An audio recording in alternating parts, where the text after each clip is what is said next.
आज जो मैं आपको कहानी बताने जा रहा हूँ, ये कोई छोटी मोटी कहानी नहीं है। ये कहानी जिसके लाइफ में आता है वो बिल्कुल बदल जाता है। और ये कहानी उसी को सुनने का मौका मिलता है जो लाइफ में कुछ करना चाहता है।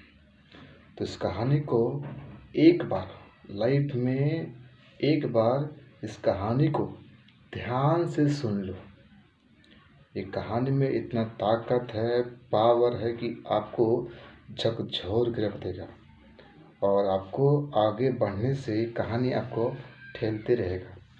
तो इस कहानी को पूरा मन से, शांति मन से, जो भी आपके माइंड में कुछ भी चल रहा है उसको दिमाग से बाहर निकाल दीजिए, केवल 3-4 मिनट के लिए। क्योंकि ये कहानी आपको बहुत आगे ले जाएगी, ये मुझे पूरा विश्वास है। एक समय की बात है कि एक मूर्तिकार जी थे। वो मेले में बहुत सारी मूर्तियाँ बेच रहे थे। वह मूर्तिकार जी वैसे मूर्तियाँ बेच रहे थे कि सभी मूर्तियाँ एक प्रकार की थी और उसमें एक मूर्ति अलग थी। उसके हाथ के स्थान पर पंख लगा हुआ था, बाल पीछे गंजा था अर्थात नहीं था, आधा बाल था तो उससे फेस पूरा ढका हुआ था और कपड़ा पूरा फटा चिटा मेला झोला पहना दिया था। तभी उस मूर्तिकार जी के पास एक आदमी जाता है और जब वो आदमी मूर्ति को देखता है तो मूर्ति को देख करके वो हैरान हो जाता है और घबराते हुए मूर्तिकार जी से पूछते हैं कि मूर्तिकार जी आप मुझे बताइए, आप जो मूर्तियाँ बेच रहे हैं सब मूर्ति एक प्रकार की है और उसमें एक मूर्ति अलग है, उसके हाथ के स्थान पर पंख लगा दिए हैं। ध्यान से बात को सुनिएगा। हाथ के स्थान पर पंख लगा दिए हैं, बाल पीछे गंजा है और आधा बाल है तो उसे फेस ढका हुआ है और कपड़ा पूरा फटा चिटा हुआ है। इस मूर्ति का क्या अर्थ है? इसका अर्थ आपने समझ लिया। मैं गारंटी देता हूँ कि आप बैठे हैं ना, आप खड़ा हो जाएंगे। इस संसार में जितने भी व्यक्ति हैं, बात को ध्यान से सुनिएगा। ये आखिरी मोमेंट है इस कहानी का और ध्यान से आपके दिमाग में चुप गया, चला गया तो डेफिनेटली आपको चेंज कर देगा।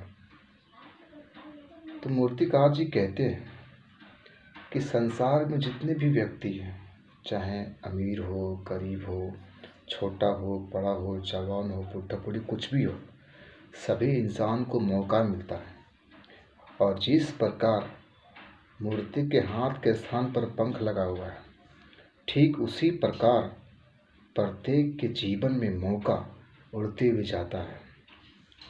मौके का कोई भी रंग रूप आकार नहीं होता है, जो उसे पहचान लेता है, पकड़ लेता है तो बहुत आगे निकल जाता है।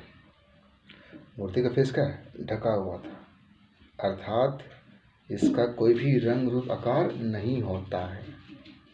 जो उसे पकड़ लेता है बहुत आगे निकल जाता है। अगर जो नहीं पकड़ पाया तो मौका वहाँ से उड़ जाएगा। अगर वो इंसान चाहेगा फिर से पकड़ने के लिए मौके को तो नहीं पकड़ पाएगा, क्योंकि मूर्ति का बाल पीछे गंजा है दोस्तों। और जिस टाइम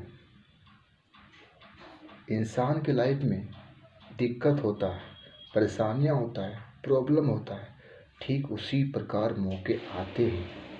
इसीलिए मूर्ति जो कपड़ा पहना हुआ है बहुत ही गंदा है, मेला है, झोला है। इसका अर्थ है कि जब भी मौका आता है, मौका दिक्कत परेशानियों में ही आता है।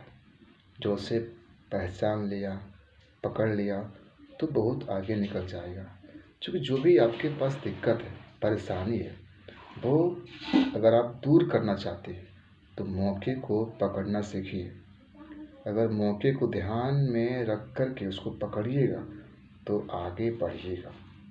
अगर आपके माइंड में सिर्फ प्रॉब्लम है, समस्या वगैरह है, कुछ भी है, तो बस उसी को पकड़ के रहिए, ज़िंदगी भर वही रहिएगा।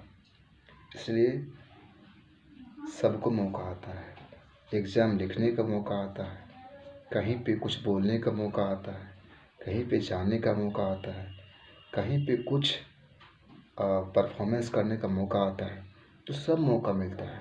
तो ध्यान से पकड़िए उसको, उड़ने मत दीजिए, उड़ गया तो पकड़ नहीं पाइएगा। किसी का 10th का परीक्षा है, 12th का परीक्षा है, BA का परीक्षा है, तो परीक्षा आपको एक बार मिलता है। उस परीक्षा में आपको आराम से बैठना है, जम के पकड़ना है और लिखना भी है जम के, क्योंकि बार बार मौका आपको वो नहीं मिलेगा। फैसला आप पर है कि आप क्या करना चाहते हैं, मौके को पकड़ना चाहते हैं कि समस्या को देखना चाहते हैं। समस्या को दूर करने की अगर चाह आपके अंदर है तो मौके को पकड़िए, समस्या आपका दूर हो जाएगा। Thank you, best of luck.